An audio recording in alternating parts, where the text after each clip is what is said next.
Welcome back to the NCU. That is Nerd Culture Undisputed. I am Kyle Wright, here today in studio with Mr. Adam Goff. Adam, thank you once again for being a part of this. Oh, it's a pleasure to be here as always. Thank you for having me. I appreciate it. Ready to talk some Hawkeye?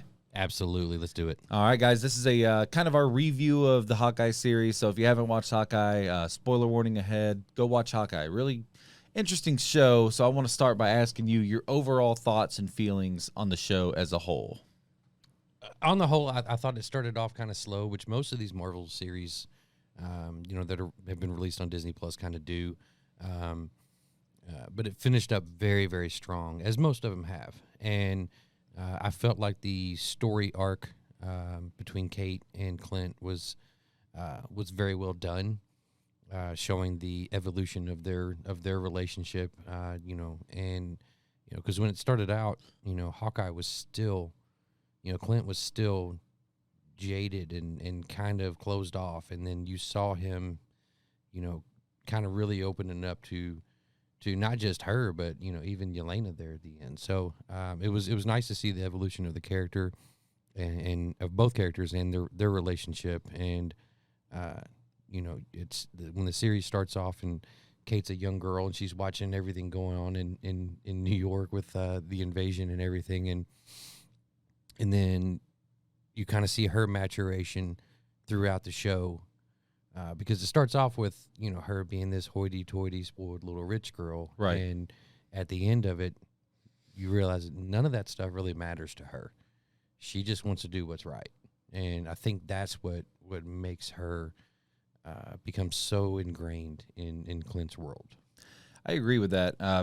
Like you said, it started really slow. I thought 6 episodes was probably not enough because it started really slow, and then they had like 3 episodes, just like Falcon Winter Soldier, except we agreed that Falcon Winter Soldier didn't do as good a job as Hawkeye in closing this story out. True. I thought it needed to be probably 1 or 2 episodes more long, a little bit longer.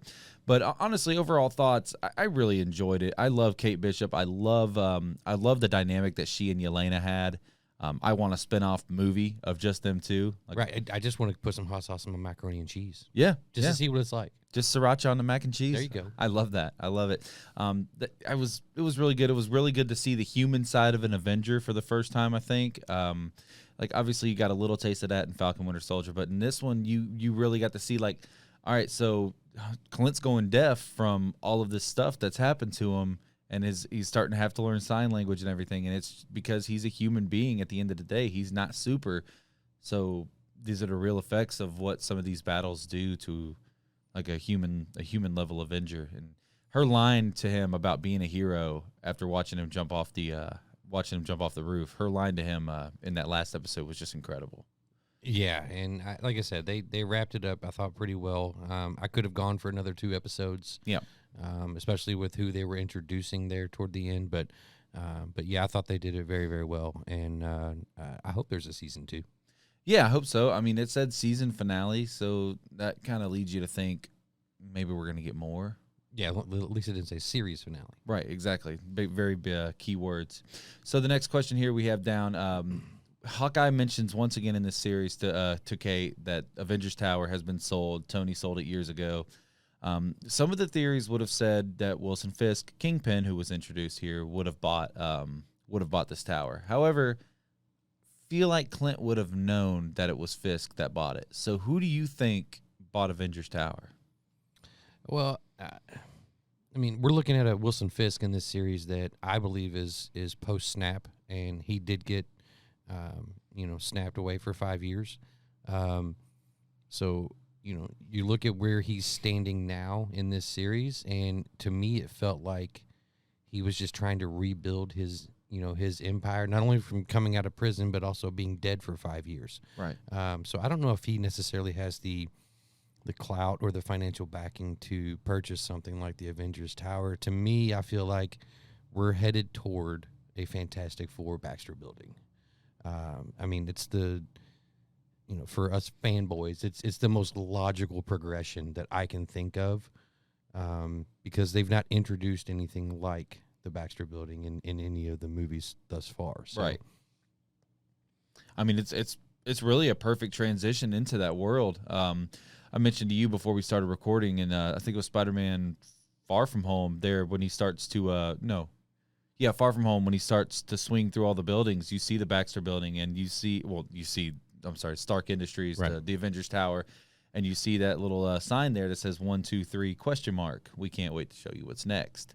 Then he ends up swinging through it later in the movie, and they just have a massive atrium built in the middle, which, if I recall correctly, I think I believe the Baxter Building in the original Fantastic Four movies had a big atrium, but it was on top. Mm-hmm.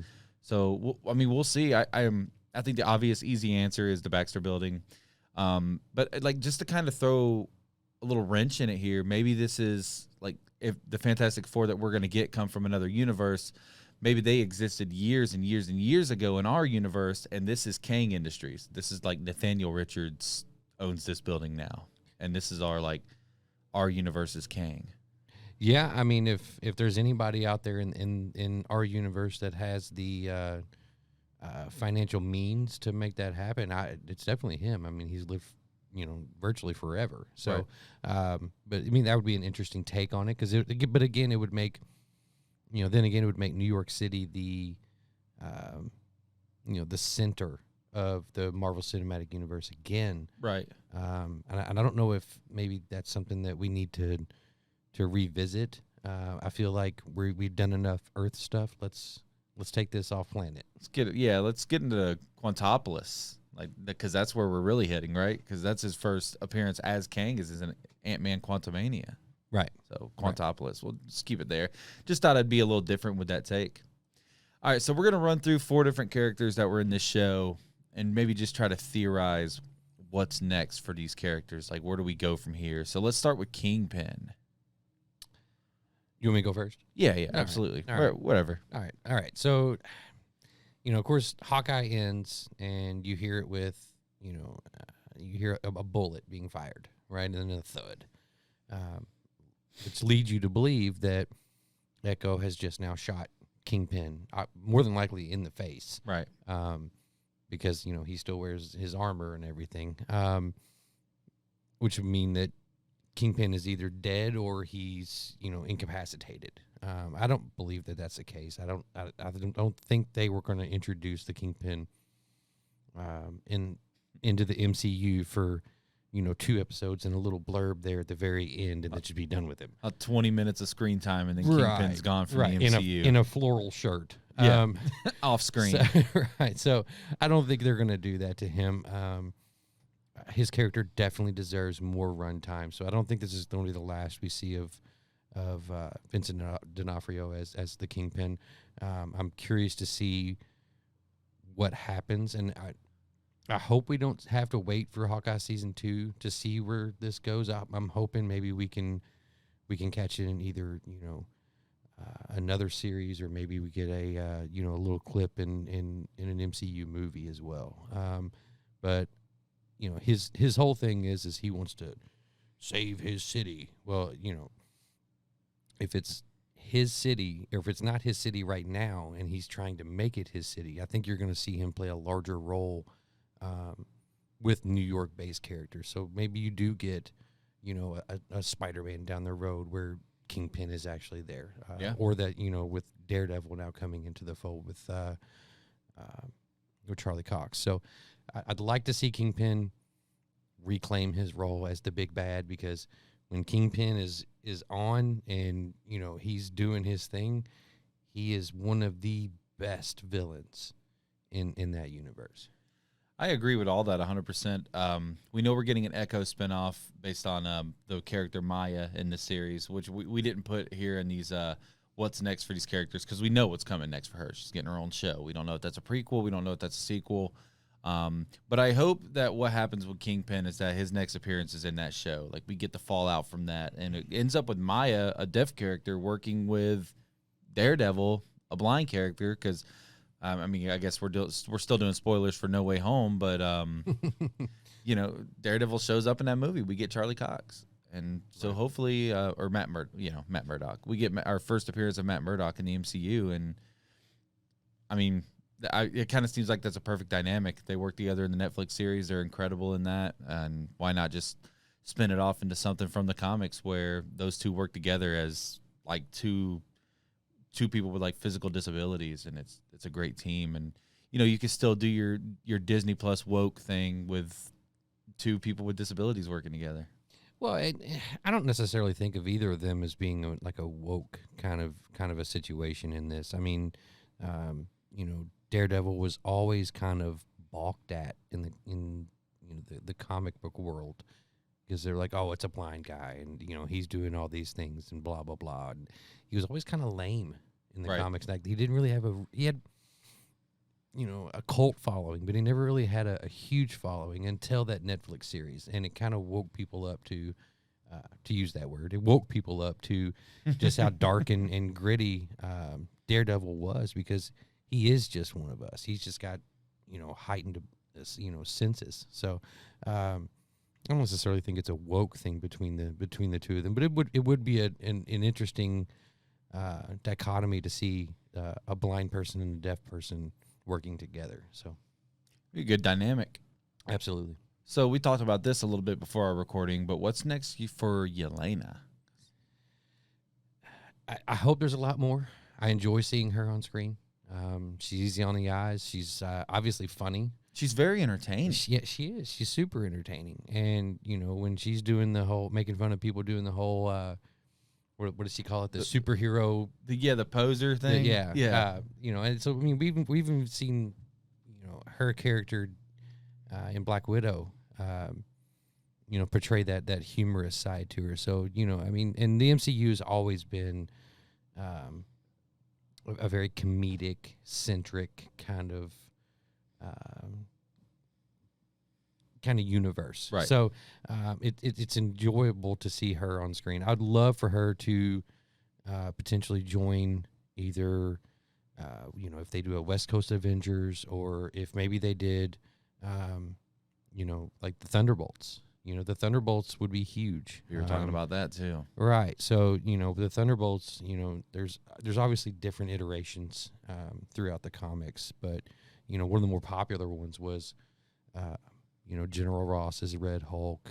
You've got the Punisher in there. You've got, they've always had their own kind of Black Widow. Then they have their leader, which, we've obviously seen, John Walker right. and, Falcon and Winter Soldier. So I'd like to see them build up to that. I don't know if maybe that's a Defenders series kind of thing that they do with the Thunderbolts, or if maybe they introduce them in a movie and then they have their own kind of thing. I know you mentioned when we were off air about, maybe having them be a villainous kind of group that maybe this new Avengers team has to kind of go up against to get themselves ready for, the big showdown with, potentially Kang. So, right. But whatever they do with Yelena, I'm in for. I'm all for it. Just don't kill her off. More Yelena. Give me more Yelena. I think it's a perfect dynamic, and I'll just go ahead and transition here into the next one too with my answer with what's next for Kate Bishop. I mentioned earlier I want more of that. I want more, like, that's our new Black Widow Hawkeye, because we all know Clint and Natasha had an incredible dynamic together. So let's play on that, and let's create our next generation of Avengers with our new Hawkeye and our new Black Widow with Yelena and Kate. And let's go from there, man, because you got two very the young Avengers. This kind of maybe where we can go with this. Yeah, but I mean, I don't know how young Yelena actually is. True, that's true. I mean, she did blip for 5 years, so this is true. But I mean, you look at what she's been through. She's not Kate Bishop's age. I mean, Kate Bishop's what, 21, 22 at this point. 22 in the series. Right. Yeah. So I think Yelena's probably easily 30. Right. Just having to go through everything that she went through in the Red Room and all that stuff. So, but Young Avengers would be an interesting deal. But does that introduce Morgan? Does that introduce? There's talks about doing Lionheart. So, maybe we get a Lionheart character in there. And then maybe that's where they bring in a younger Spider-Man, like a Miles Morales to be our young Spider-Man, and then. You also, I mean, Wicked and Speed, Wanda's kids, could come back in this universe. Like, maybe this comes out of Multiverse of Madness. We were talking, I think we're going to do a separate video on, like, all the possibilities from Multiverse of Madness that we could end up with. Just one? Yeah. There's it's infinite possibilities. Separate videos. Right. Plural. But definitely, I mean, I think we're all in agreement. Just more Yelena. Give us more. 100%. Give us more. What do you think about Kate? Kate, she starts off as this kid that you think, okay, she's just taking, archery lessons, and just because she saw what Hawkeye did in New York, and you don't really think about her mindset until later on in that show. And I'm interested to see what she learns, off camera, from Clint in that world, and where she can take whatever she's learning from him to, whether it's another TV series or the MCU, because she is such a talent, and she's got the heart and the will and the drive, but she needs somebody to kind of keep her grounded as well. Right. So, I think Elena possibly could be that person to ground her, because I don't know how much more Clint's got in him. Right. I mean, the dude's been through the ringer. So I'm like you. I'd like to see that relationship develop more into the Natasha Clint kind of deal as well, and keep Kate kind of grounded, because she can fly off and come running in to save Clint when he's like, okay, I've already got the cuffs off, I'm good, right? But now I'm not. So so it's going to be interesting to see, and I just hope they keep her growing as they keep showing her in whether, like I said, whether it's series or movies. Absolutely. It seems like some of these are going to take a very long time to play out. Like we've got content planned until like 2024 as of right now. Right. I mean, and that's just like right now. So who knows how much more we're actually going to get. All right. So the final one, Clint. Do we think he's done? Do we think we get a season 2 of Hawkeye where he's now Kate's officially under his wing and he's training her? What's next for Clint Barton, if anything? For me, I think Clint should be done. Like I said, he's done everything that he has ever been asked to do, and then some. I would love to see, Jeremy Renner, who portrays Clint Barton. I would love to see that character do a Old Man Logan style. Did you ever read the Old Man Logan? Yeah, run? I mean, obviously saw the movie. Just a little bit of the comic. Right. So the movie it really doesn't do the comics any justice. Hawkeye's the one that's kind of leading Logan along when he's going up against the Hulks, like because the Incredible Hulk goes really, really bad on that one. So, but I would love to see an old man Clint, and